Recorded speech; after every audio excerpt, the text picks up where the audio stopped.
Assalamualaikum teman-teman Lentera Mencekam, kembali lagi bersama saya. Di sini saya akan menceritakan cerita tentang kisah pesugihan babi ngepet, aroma tanah basah, dan janji setan. Malam itu, hujan baru saja reda. Aroma tanah basah menyeruak dari jalanan Kampung Karangjati, sebuah desa kecil di pinggiran Jawa Tengah yang sepi namun menyimpan banyak rahasia. Di tengah kampung itu, berdirilah sebuah rumah tua yang catnya mengelupas, milik seorang pria parubaya bernama Surya. Surya dulunya pengusaha kerajinan bambu, tapi usahanya bangkrut 2 tahun lalu, dan sejak itu, hidupnya berubah drastis. Istrinya meninggal karena sakit, anak semata wayangnya kabur dari rumah, dan ia hanya hidup dari belas kasihan tetangga. Namun, dalam 2 bulan terakhir, Surya tiba-tiba berubah. Rumahnya direnovasi, ia membeli motor baru, bahkan bisa membagi-bagikan sembako ke warga sekitar. Warga mulai curiga. Aneh ya, si Pak Surya baru kemarin ngemis-ngemis, sekarang kaya raya. Usahanya juga udah tutup, bisik Bu Murni, tetangga depan rumahnya, kepada suaminya malam itu. Surya memang tak pernah bercerita bagaimana ia bisa mendapatkan uang sebanyak itu. Namun satu hal yang mulai terasa aneh. Setiap malam ganjil, lampu rumahnya mati total, dan aroma anyir seperti darah selalu tercium di halaman rumahnya. Malam itu, tepat malam Selasa Kliwon, Surya duduk bersila di kamar belakang, yang dulunya kamar mendiang istrinya. Di hadapannya, ada kendi tanah liat berisi air kembang, segenggam rambut manusia, dan seekor ayam cemani yang sudah sekarat. Ia mengguratkan simbol aneh di lantai dengan darah ayam itu, lalu membacakan mantra dari buku tua berbahasa Jawa kuno. Suasana menjadi dingin. Lilin satu-satunya yang menyala tiba-tiba meredup. Tiba-tiba, dari dalam kendi, keluar asap hitam pekat. Asap itu berubah menjadi sosok bayangan tinggi besar, bermata merah menyala, dengan suara serak yang menggema. Janji sudah ditepati. Sekarang giliranmu. Tubuhmu akan menjadi perantara. Kau akan mendapat kekayaan, tapi harga yang kau bayar adalah sisi kemanusiaanmu. Surya menggigil, tapi matanya tak berkedip. Aku terima. Aku rela. Asal aku kaya. Asal mereka yang dulu menghina dan menginjakku, sekarang bisa aku injak balik. Bayangan itu menghilang. Tiba-tiba tubuh Surya kejang, menggeliat, dan kulitnya berubah warna seperti arang. Ia menjerit, lalu hening. Saat ia membuka mata, ia bukan Surya lagi. Ia adalah sesuatu yang lain. Dan malam itu, seekor babi besar berbulu hitam terlihat berkeliaran di sekitar rumah-rumah warga. Tidak ada yang tahu dari mana datangnya. Tapi pagi harinya, seorang warga kehilangan uang puluhan juta yang disimpan di lemari terkunci rapat. Dan di rumah Surya, ia hanya tersenyum di beranda sambil menyesap kopi pahit dan menyambut pagi seperti tak terjadi apa-apa. Tetangga yang hilang dan bau belerang. Sudah seminggu sejak malam ganjil pertama itu. Di desa Karangjati, kejadian aneh mulai bermunculan. Satu persatu warga mengeluhkan kehilangan uang, emas, dan barang berharga lainnya. Semua hilang tanpa jejak, tanpa bekas pembobolan. Namun, yang paling mencolok adalah hilangnya seorang tetangga Surya, yaitu Pak Darto, pria tua yang tinggal seorang diri di rumah belakang Surya. Terakhir terlihat malam Kamis Wage, sedang duduk di teras dengan radio bututnya. Esok harinya, rumah Pak Darto kosong. Tak ada tanda-tanda perkelahian, hanya bekas cakaran hewan besar di pintu belakang dan bau belerang menyengat di udara. Warga geger. Ketua RT pun mendatangi Surya. Pak Surya, jenengan semalam lihat Pak Darto? Biasanya kan duduk di luar rumah. Ini hilang dari kemarin. Surya hanya menggeleng dengan senyum tipis. Matanya tampak sayu namun sorotnya tajam, seperti menyimpan sesuatu. Wah, saya tidur cepat semalam, Pak RT. Mungkin beliau pergi ke anaknya di kota. Jawabnya santai, padahal semua tahu Pak Darto tak punya anak. Namun yang lebih mengejutkan, keesokan harinya, Surya membeli 1 hektar tanah sawah dari orang kaya kota, tunai. dan menyerahkan uangnya dalam koper hitam besar. Warga makin curiga, tapi tak ada bukti. Sementara itu, di malam-malam tertentu, beberapa warga mulai melihat sosok babi besar berkeliaran di sekitar rumah Surya. Sosok itu tak seperti babi biasa. Matanya merah, bulunya hitam legam, dan tubuhnya bisa menghilang seolah tertelan kegelapan. Anak-anak kecil ketakutan. Ibu-ibu tak berani menjemur pakaian terlalu malam. Bahkan kambing Pak Lurah ditemukan mati dengan kondisi mengenaskan, seperti dicabik makhluk buas. Malam itu, Surya kembali melakukan ritual. Kali ini, ia duduk di depan cermin besar yang dipenuhi asap dupa.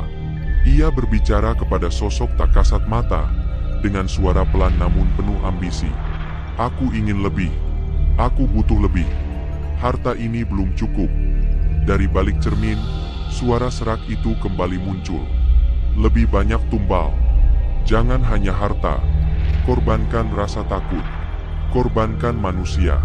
Korbankan apapun yang tersisa dari hatimu. Surya menggertakkan giginya. Ia tahu, jalan yang ia pilih bukan lagi jalan kembali. Tapi keserakahan sudah menutup mata hatinya. Dan saat malam itu kembali hadir, malam Jumat Kliwon, babi besar itu muncul lagi. Kali ini, ia bukan sekadar mencuri.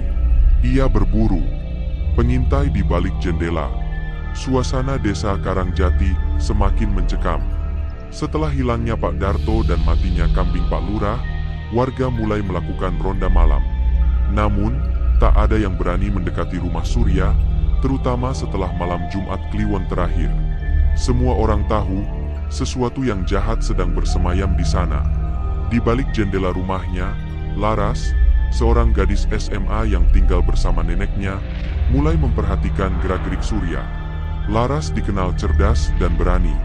Ia sering diam-diam mencatat kejadian-kejadian aneh yang terjadi di kampungnya. Laras mencurigai Surya. Setiap malam ganjil, lampu rumah itu padam. Suara mencurigakan terdengar dari balik dindingnya. Seperti langkah binatang berkuku keras, gesekan logam, hingga suara desahan berat yang bukan manusia. Malam itu, Laras memberanikan diri mengintip dari jendela belakang rumah Surya. Ia bersembunyi di balik pohon pisang, berbekal senter kecil dan buku catatan. Jam menunjukkan pukul 1.34. Tiba-tiba, pintu belakang rumah Surya terbuka sendiri. Asap tipis keluar dari dalam rumah, dan sesosok babi besar perlahan berjalan keluar. Namun bukan itu yang membuat Laras nyaris berteriak. Dari balik asap, ia melihat wajah Surya muncul sesaat di punggung babi itu, seperti bayangan yang menjerit kesakitan. Wajah itu tampak tersiksa, seolah setengah sadar, setengah terjebak. Laras menahan napas. Ia mencatat cepat. Babi itu bukan babi biasa. Ada wajah Pak Surya, seperti roh yang terperangkap. Seketika, babi itu menoleh ke arahnya. Mata merahnya menatap lurus. Nafas Laras tercekat. Ia segera lari ke rumah, menutup jendela dan bersembunyi di bawah selimut. Sementara di kejauhan, suara dengusan babi bergema menembus malam.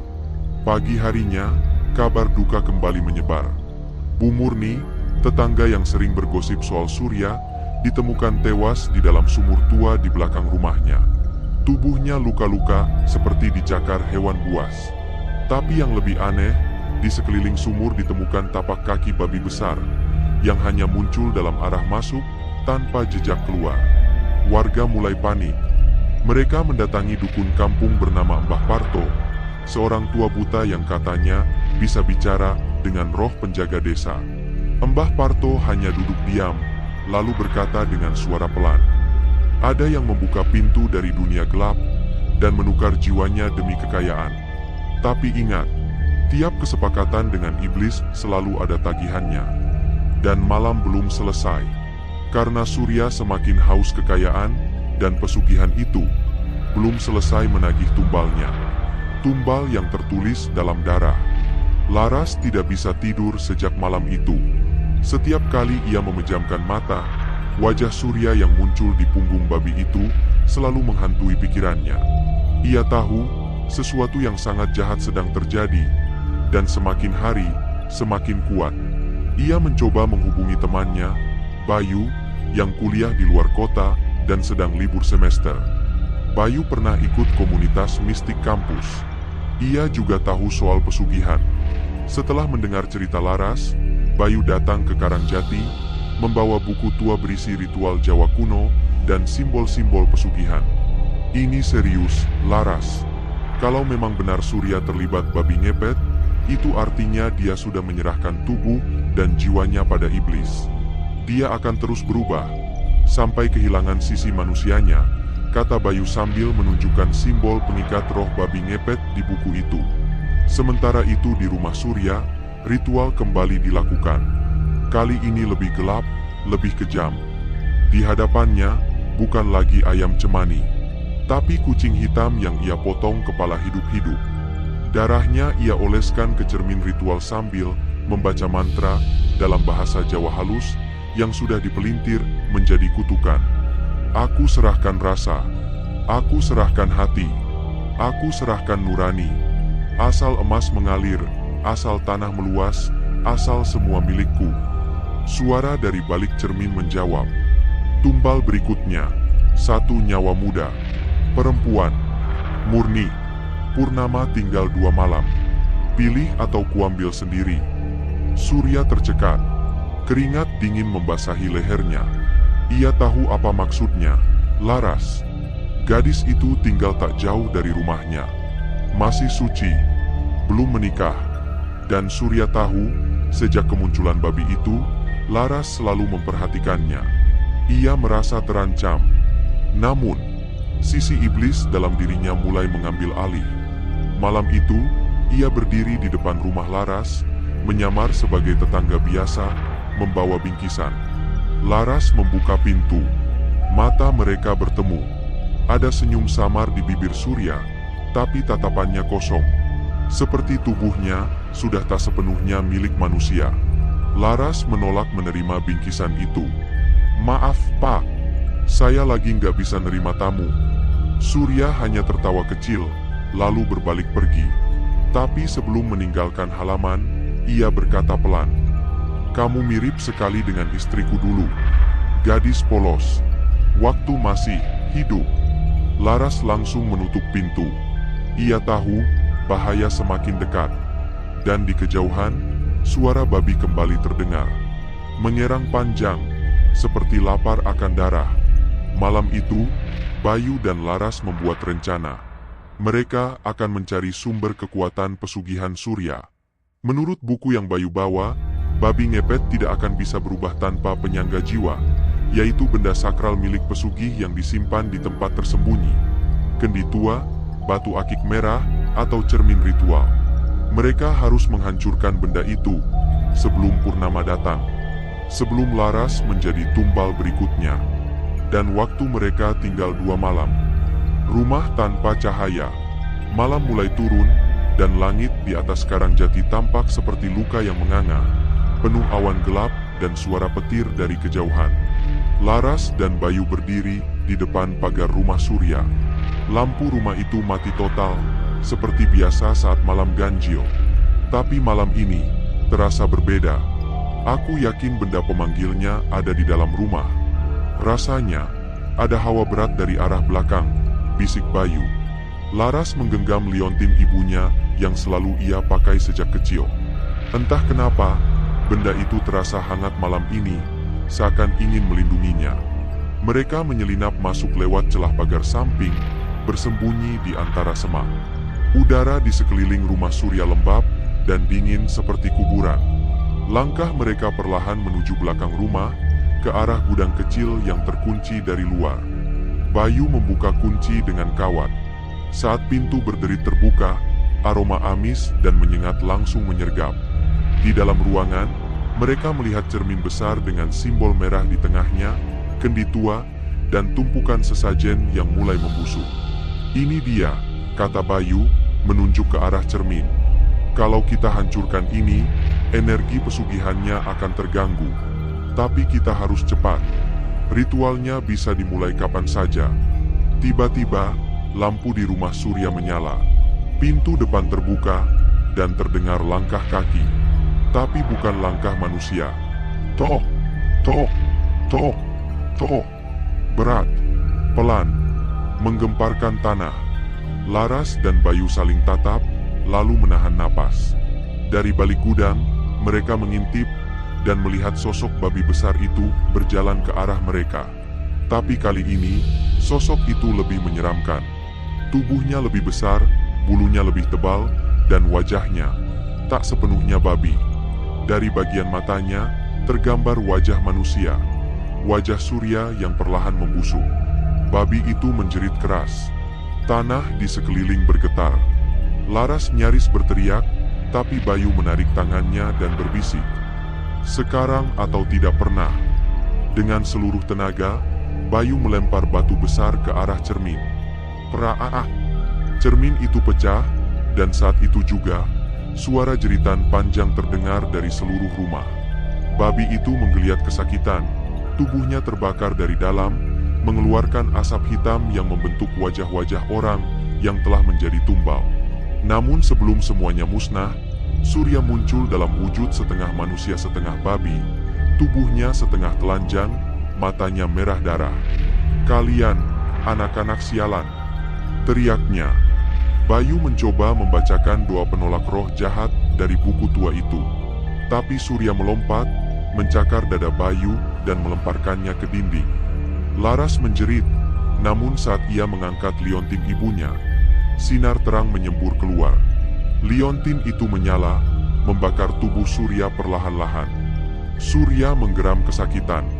Kulitnya mengelupas, dan dari balik tubuhnya, ratusan lintah hitam keluar. Rumah bergetar, kaca-kaca pecah, dan suara bayi menangis terdengar dari segala arah. Dan tiba-tiba, semuanya hening. Surya jatuh. Tubuhnya mengepulkan asap.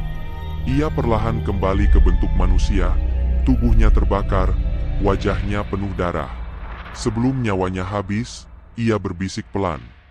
"Aku hanya ingin dihormati, hanya ingin tidak dihina."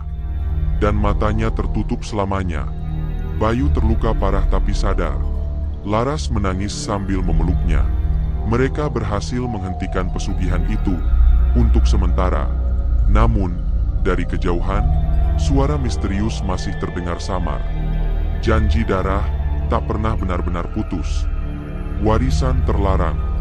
Beberapa hari telah berlalu sejak kematian Surya. Desa Karangjati mulai tenang kembali, tapi suasananya masih diselimuti ketakutan. Tak ada lagi suara babi malam-malam. Tak ada lagi kehilangan barang. Tapi Laras tahu, itu belum berakhir. Surya dimakamkan secara tertutup. Tak ada pelayat, hanya petugas desa yang menguburnya di pemakaman tanpa batu nisan. Namun yang aneh, kuburannya cepat ditumbuhi rumput liar berduri, dan seekor burung gagak selalu bertengger di nisan tak bertulis itu setiap sore. Laras masih merasa ada yang mengawasinya. Beberapa kali, ia melihat bayangan hitam melintas di cermin kamarnya. Bahkan Bayu, yang masih dirawat karena luka cakar, bermimpi aneh setiap malam. Dalam mimpinya, ia berdiri di tengah hutan gelap. Dari kejauhan, Surya berdiri telanjang, tubuh penuh luka, memanggilnya dengan suara seperti hewan. "Sini, gantian kamu. Sekarang waktunya kamu yang lanjutkan." Suatu sore, Laras menemukan sebuah kotak besi tua yang dikirim lewat tukang pos ke rumahnya. Tak ada nama pengirim, hanya tulisan di atas kertas kusam. "Warisan darah tak bisa ditolak. Buka, dan ambil tempatmu." Bayu melarang Laras membukanya, tapi rasa penasaran Laras tak terbendung. Saat dibuka, isi kotak itu membuatnya membeku. Sebuah batu akik merah darah, berdenyut seperti jantung. Sepotong kain kafan hitam berbau amis.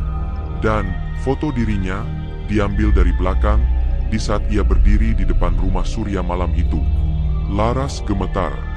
Ia sadar, ini bukan sekadar warisan. Ini perangkap. Pesugihan yang dilakukan Surya sudah tertanam terlalu dalam, dan sekarang mencari pewaris baru.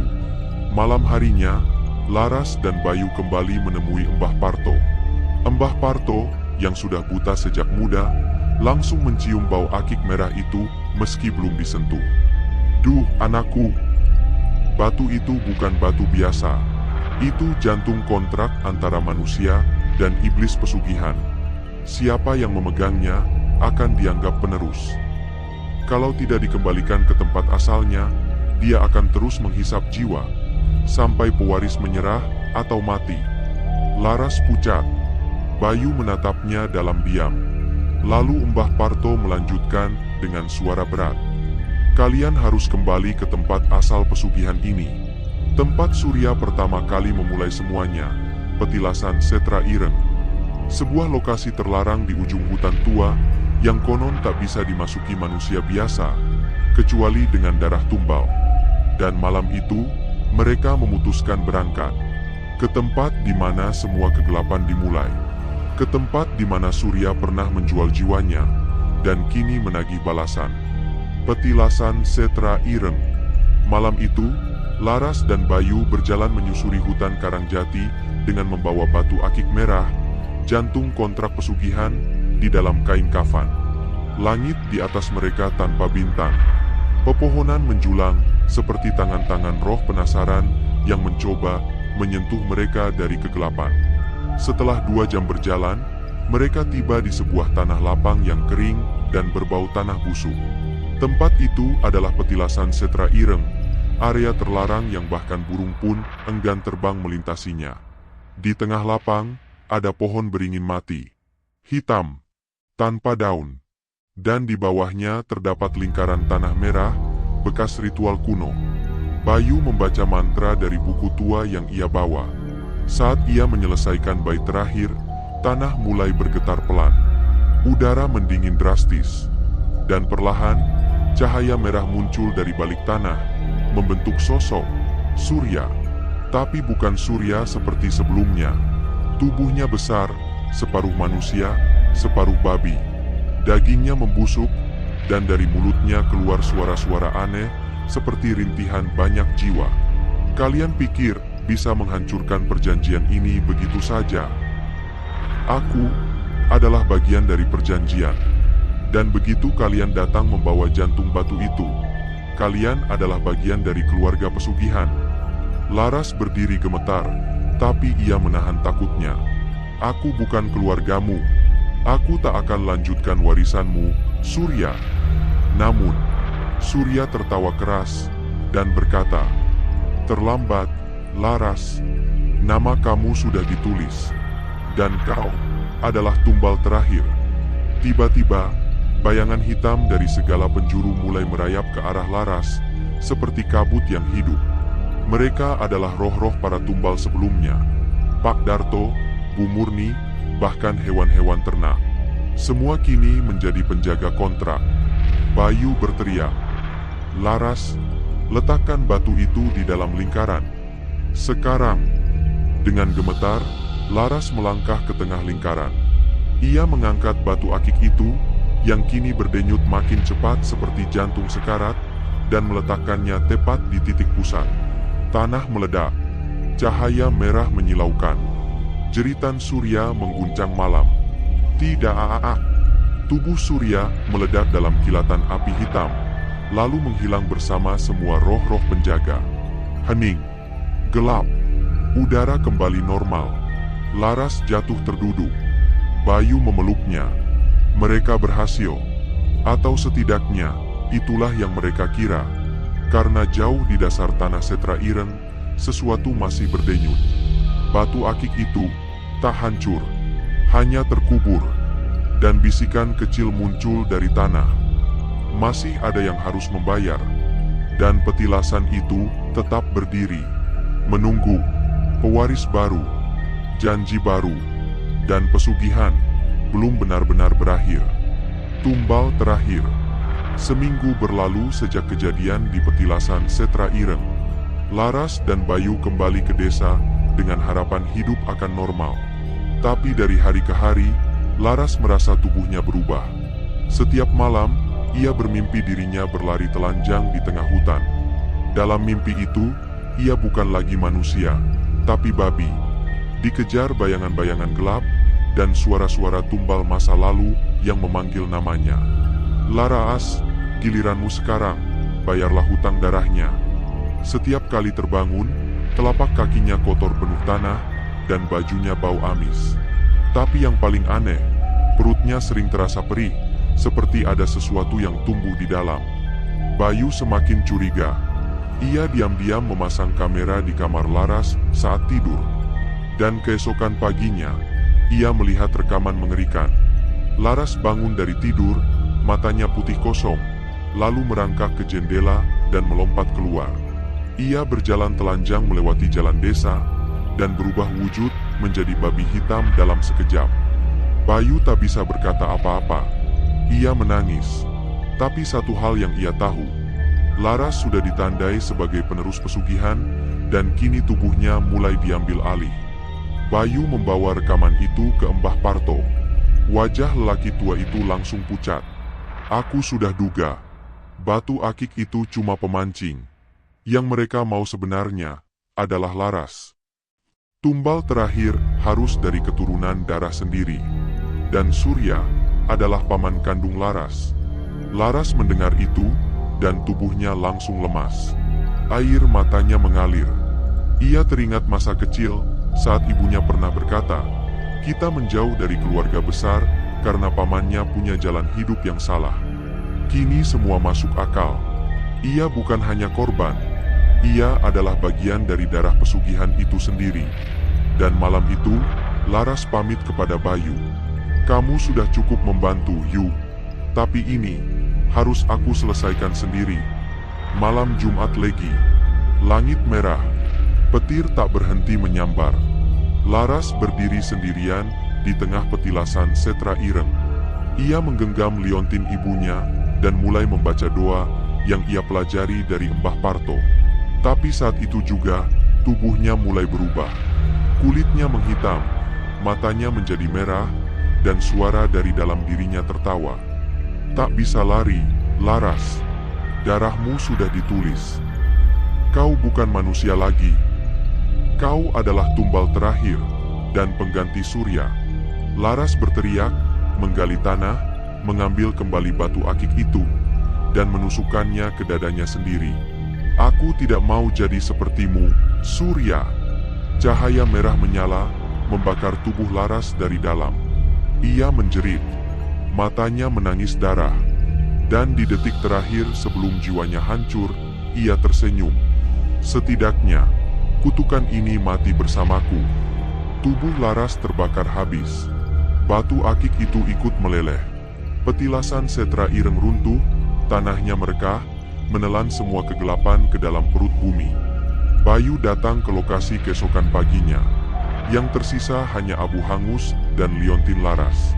Ia menangis, memeluk liontin itu erat. Laras telah menyelamatkan desa, menyelamatkan dirinya, tapi membayar semuanya dengan nyawa.